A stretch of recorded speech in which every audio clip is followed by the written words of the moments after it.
Hurricane Katrina was one of the most devastating hurricanes in the United States history. Because of a historic breach in the levee protection system, the city of New Orleans was destroyed and would never be the same again. According to weather.gov, Hurricane Katrina made landfall in the early morning hours of August 29, 2005, about 60 miles southeast of New Orleans. It struck as a large Category 3 storm with winds up to 120 miles per hour. At one point, Katrina was as wide as the entire Gulf of Mexico.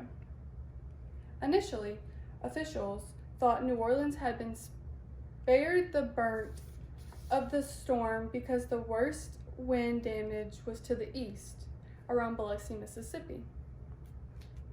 However, later that morning, a levee separating Lake Pontchartrain and the city broke, sending a surge of water into the low-lying areas.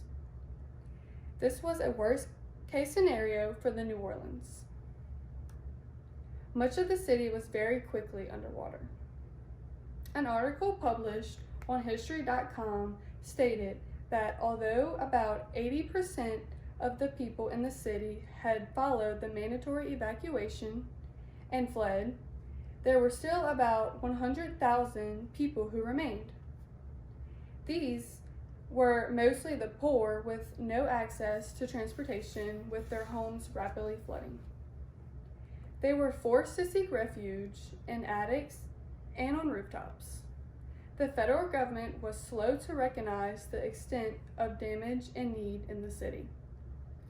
People became desperate for food and shelter. The Coast Guard rescued around 34,000 people. Thousands sought shelter in the Superdome and Convention Center. There was an estimated 1,800 deaths. 40% of those were from drowning. 25% of those were from injury and trauma. And 11% of those were from underlying medical conditions. Not only is Hurricane Katrina one of the most deadliest hurricanes to hit United States, it is also one of the most costliest.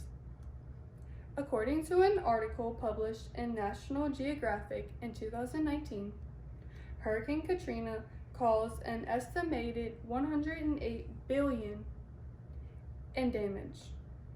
The oil and gas industry was crippled. Tourism and the coastal communities came to a screeching halt. 400,000 people were permanently displaced, mainly settled in other cities as Dallas, Houston, and Atlanta.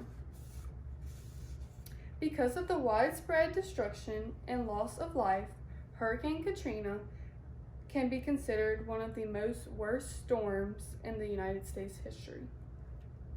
The city of New Orleans, in particular, had to be completely rebuilt. From the infrastructure to the neighborhoods and businesses.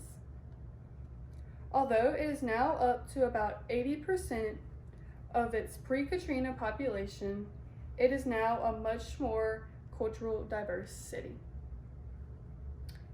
New Orleans survived Katrina, but it will never be the same as it was prior to August 29, 2005.